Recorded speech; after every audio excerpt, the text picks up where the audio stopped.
చాలా ఏళ్ల క్రితం నా దగ్గరికి ఒక బంగారం వ్యాపారి ఒక ఆయన వచ్చారు. ఒక ఆర్ఎంపీ డాక్టర్ తీసుకొచ్చాడు. వాళ్ళ అబ్బాయిని తీసుకొచ్చాడు.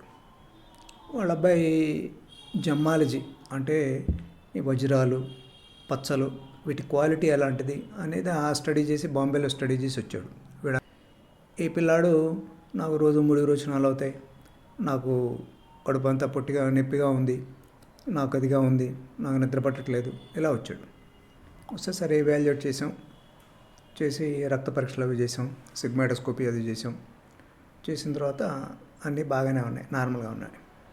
అయిపోయిన తర్వాత ఈ నాన్నగారిని పంపించి, బాబు నీకు ఏమన్నా మానసికంగా ఏమన్నా ఇబ్బందులు ఉన్నాయా ఏమిటి అని అడిగాం.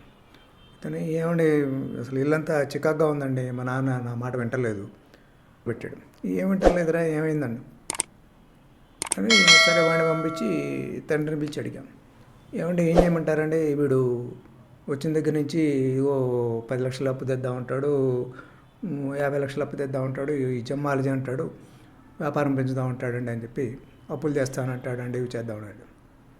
ఈ గొడవ ఎట్లా ఉందని చెప్పి ఆయన పంపించి వాడిని పిలిచి, ఒరే నాయన, బిజినెస్లో కన్సిస్టెంట్గా చేయటం అనేది పద్ధతి ఉంటుంది. సో పాత వాళ్ళు ఒక 100 రూపాయలు ఉంటే వాడిని ఆ 100 రూపాయల 20 రూపాయలు ఖర్చు పెట్టి ఇంకో 50 రూపాయలు సంపాదిద్దామని చూస్తారు. మీరు కొత్త జనరేషన్ వాళ్ళు, చదువుకున్న వాళ్ళు, ఎంబీఏలు చదివిన వాళ్ళు మీరు అప్పు తెచ్చైనా సరే, ఏదన్నా తెచ్చైనా సరే 10 లక్షలు పెట్టేసి ఒకటేసారి 50 లక్షలు సంపాదిస్తామని చూస్తారు. వాళ్ళ అనుభవం మీద వాళ్ళు చేసేది చాలా కరెక్ట్ నాన్న, ఇది నువ్వు అర్థం చేసుకుంటే ఆయన్ని నీ ప్రాబ్లం తగ్గుతుంది అన్న తర్వాత నెల తర్వాత ఈ పిల్లాడికి కూడా కొంచెం విషయం అర్థమైంది, తండ్రికి అర్థమైంది. వీళ్ళిద్దరి మధ్య పొరపచ్చాలు తగ్గి ఇద్దరు వెనక్కి వచ్చి నెక్స్ట్ విజిట్లో, సార్ చాలా బెటర్గా ఉందండి, మీరు చెప్పినట్టు నాది ఇరిటబుల్ బౌల్ సిండ్రోమే, ఆ మోషన్స్ అవి తగ్గినాయి, కడుపులో నొప్పి తగ్గింది, హాయిగా నిద్రపడుతుంది అన్నాడు. సో తల్లిదండ్రుల మధ్య చాలాసార్లు ఈ మనస్పర్ధలు చూస్తున్నాం.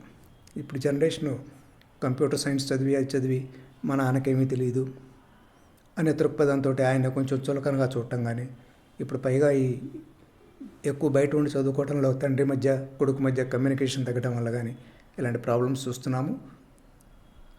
Dear friends, try to understand your parents.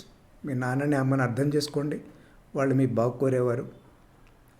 మీకు వచ్చినంత అన్ని విషయాలు వాళ్ళకి తెలియకపోవచ్చు, వాళ్ళకి రెస్పెక్ట్ ఇచ్చి వాళ్ళకి జాగ్రత్తగా ఎక్స్ప్లెయిన్ చేసి మీ పని మీరు చూసుకోండి.